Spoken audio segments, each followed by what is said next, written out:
Derrière ce grillage, une petite bâtisse aux briques rouges, dont Mégane Lombard est la propriétaire depuis le décès de sa mère. Pourtant, impossible pour la jeune femme de 24 ans d'y accéder. L'homme qui vit là depuis presque 2 ans a verrouillé l'entrée en installant une chaîne et un cadenas. Locataire de la maison, il ne paye plus son loyer depuis 15 mois, une dette de 11 500 €. Alors à bout et en colère, elle vient désormais tous les jours devant les grilles de sa maison. Je passe mes journées ici du matin jusqu'au soir. Alors j'ai mis des banderoles un petit peu partout, des panneaux. Vraiment j'essaie de faire très gros pour que les gens s'arrêtent, les gens regardent. Et je reste ici, regardez, j'ai mis des cartons juste par terre. Donc je reste assise la journée ici pour attirer un petit peu l'attention.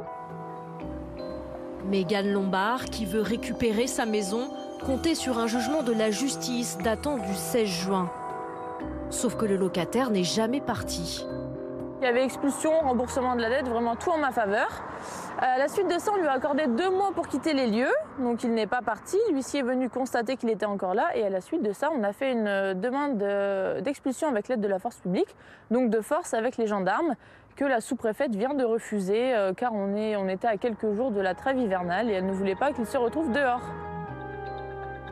Protégé par la loi, le locataire vit toujours dans la bâtisse et est excédé par l'insistance de la propriétaire.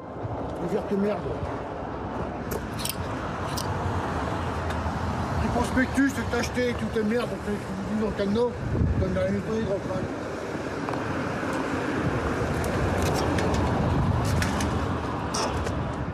Nous avons contacté cet homme qui dit travailler en intérim. Est-ce que d'ici avril, vous allez continuer à payer les loyers ou pas? Non. La baraque, j'ai les feux de feu, comme ça on va être tranquille. On va pas avoir dû me faire chier avec ta bague pourrie. Je ne peux pas la rembourser, je suis sûr, je les ai pas. Je ne peux pas. Le logement, j'aurai rien du tout. Le logement, il sera rendu au mois d'avril. La préfecture est au courant. Le sous-préfet nous a donné l'accord de rester là-bas jusqu'au 31 mars. Alors, arrêtez de me saouler avec vos conneries. C'est clair? Est-ce que vous allez payer les loyers en retard? Oui, bon, on verra ça plus tard. Allez, bonne journée. En attendant, Mégane Lombard, qui n'a d'autre part où aller, est hébergée chez des amis dans la région. Elle se sent abandonnée par les pouvoirs publics. J'ai monsieur le député qui m'a contacté, d'ailleurs très gentil tout à l'heure. Mais sinon, mis à part ça, aucune explication officielle. Et puis j'aimerais qu'on fasse quelque chose parce qu'on ne peut pas me laisser moi à la rue jusqu'au 1er avril et lui à l'intérieur alors que ça dure depuis déjà 15 mois. Entre le 1er novembre et le 31 mars, il est en effet impossible d'être expulsé de son logement.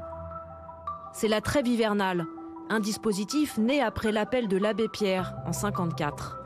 L'hiver était très rigoureux, il y avait beaucoup de gens qui étaient à la rue parce qu'il y avait un problème de logement au lendemain de la guerre.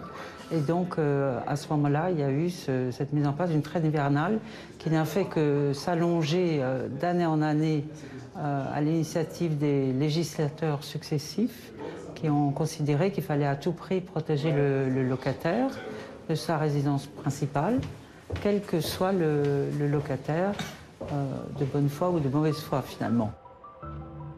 La trêve hivernale qui dure 5 mois suspend et reporte toutes les procédures en cours. À cela s'ajoutent des délais de justice très longs, plusieurs années souvent, pour obtenir un simple avis d'expulsion du locataire. Et s'il ne part pas, il faut demander à la préfecture ce qu'on appelle le concours de la force publique, c'est-à-dire tout simplement que la police vienne assister l'huissier pour qu'il procède à l'expulsion. Comme aujourd'hui, on a une crise du logement incroyable et que les préfets ne veulent pas expulser des gens sans leur proposer des solutions de relogement, eh bien, on n'expulse pas. Pour les bailleurs qui veulent se faire justice eux-mêmes, attention, ils risquent 3 ans d'emprisonnement et 30 000 € d'amende. En attendant l'expulsion, ils peuvent se tourner vers le fonds d'indemnisation prévu par l'État, qui prend en charge les loyers impayés.